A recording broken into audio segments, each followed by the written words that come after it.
What's going on, all you Tron enthusiasts out there? Me, me, me, me. Hey. Your two favorite Jeff Bridges enthusiasts are back tonight, and we're back on the grid with Jared Leto, Evan Peters, and Gillian Anderson.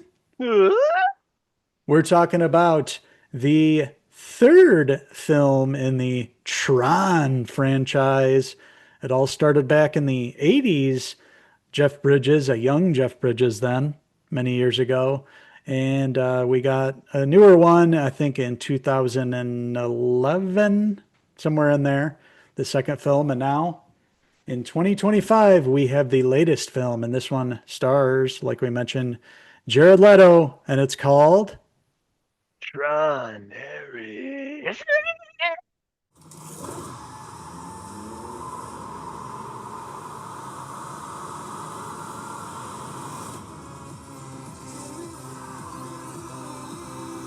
That's right. These two wild AI agents are back at it tonight. And of course, we're talking about the brand new film, the third installment in the Tron franchise, Tron Ares, that came out a few months ago. And it was one of those movies I was kind of interested in. Saw one trailer. I'm like, I'll pass on it. But friends, we're talking about this movie. You have to check it out. It's incredible. And I'm kind of bummed I did not see this movie in the theater because from the get-go of the film, it's a great looking movie, the visual effects, CGI, and that score that really brings you into this kind of futuristic, atmosphere that they're creating with this film. a visually stunning film. That's why I'm watching it. I don't really remember anything from the Tron movies. I was never a huge fan. Just know it was, basically them in the video game world. So I was looking forward to seeing, now all these years later, how that was going to translate and how they were going to essentially in this third film, they're going to bring the Tron world into the real world and blend them together. And how are they going to do that? And that's what you get in this movie with Tron Ares, who is Jared Leto. He's basically a creation from Evan Peters' character, taking place in the future, of course. So he was able to create this character and basically eventually, he becomes sentient and goes off on his own, and he's trying to protect this girl in the film, and leads to some really awesome scenes with the motorcycles and lots of red and black in this film. The score, like you mentioned, just blasting from Nine Inch Nails.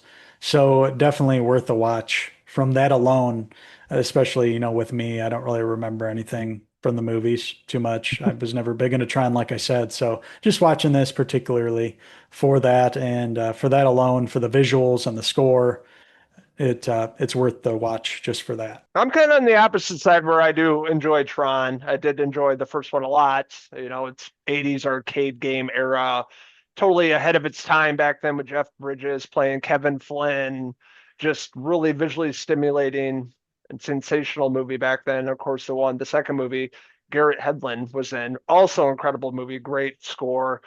So I was really excited for this, and like I said earlier, I was kind of bummed I missed this because I was really impressed with this movie, actually blown away, like from start to finish. I don't get all the hate with this movie at all.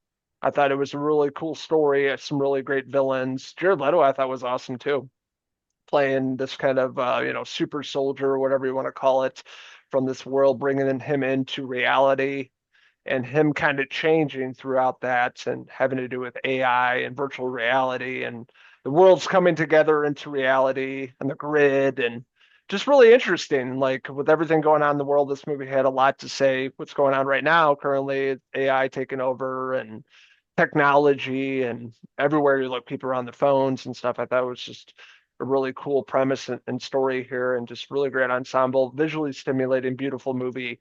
It's a movie you want to watch with surround sound at your house or at the theater, it just to feel this atmosphere that they're building with Trent Reznor and his mate Atticus. I just never really watched Tron a lot, I guess, so I wasn't as into it as you were. I thought it was fine, if I was more into those, the first two movies and that, but it was very cool. All the visuals, like I mentioned, and seeing Jeff Bridges' character come back. That's kind of a spoiler, but not really. Probably, I'm sure it showed up in a trailer. So seeing his character come back, legacy. But I found his scenes kind of funny because he's just basically like the dude. He was like, "Hey, Tron Ares, how you doing, man? You know, it's just kind of like it just felt like Jeff Bridges was kind of there collecting a paycheck to me, but maybe that was Yeah, just me and watching it there. But you know, this didn't feel like a waste of time to me or anything. Just I just wasn't as into it as you were. That's all. Nothing to fault here. I thought some of the scenes with Jared Leto as the character, you know, fell a little flat for me, the dialogue and stuff. But overall, he was good. He was exciting. You know, he felt like somebody from the future, so I can see why he was cast in the role. The special effects were all cool. It was visually pleasing. The music was great. So, you know, even though I didn't, you know, love it, it's, you know, definitely worth a watch, I'd say for sure.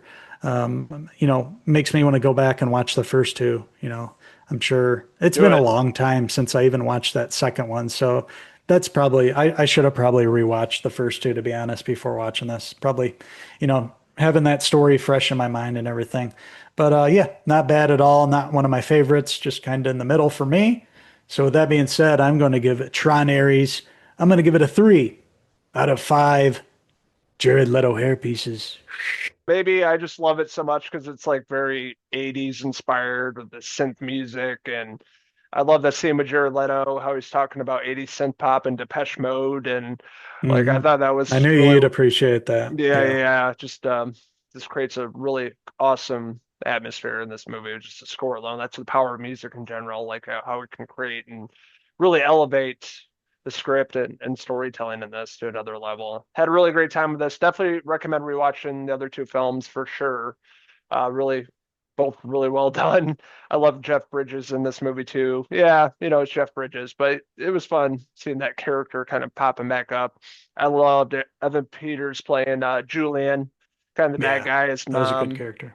His mom was Gillian Anderson in this. She like slaps him and kind of douchey character. And yeah, I like the ending too, like setting it up for possibly more films, I hope. I thought that was really awesome how they did that with this character. And I want more of this. This is a movie I would definitely pick up for the home collection, a movie I definitely rewatch with some surround sound. So that Yeah. being said, I'm gonna give Tron Ares, I'm gonna give it a 4 out of 5 Jared Leto hairpieces. I'm gonna be the only person that gives it that score. Everybody else I've seen is like a 1 or a 2. I don't think it was that bad. No, no, it's definitely not that bad. That's too harsh. That's too harsh for sure. I don't know what the problem was marketing wise or you know when Yeah. they dropped it, it didn't work. I know it didn't do too well at the box office, which sucks. But yeah, like you mentioned, hopefully it'll come back in some form. You know, even like a movie, an animated movie that could do so much within like the universe or like a series, an expanded series, like maybe Hmm. going back to the beginning with like a younger version of Flynn. That'd be cool. So I want to hear from all you wild VR enthusiasts out there. What did you like about the brand new Tron film? What's your favorite film of the three? Let us know in the comments below, and don't forget to stay up, subscribe. Also check out these wild Jared Leto impersonators on Facebook, X, and Instagram, and our website, Cinephellas.com for the latest, greatest TV movie news and reviews. We are headed into 2026, and we've reviewed a lot here at the end of the year, and even the movies that you know are coming out here within these last you know few days, basically of the year. We will get around to watching and reviewing here on the channel. We look forward to another great year with you guys. We thank you guys all for following us all year. For all our new subscribers, if you have yet to subscribe, please do stab that like button and stab that subscribe right now. We love doing this and we do it every week and look forward to reviewing a lot more in the new year. So, with that being said, I'm Uncle Henry, and until the next Cinefellas TV review. I'm Uncle Logan, signing out. Cheese!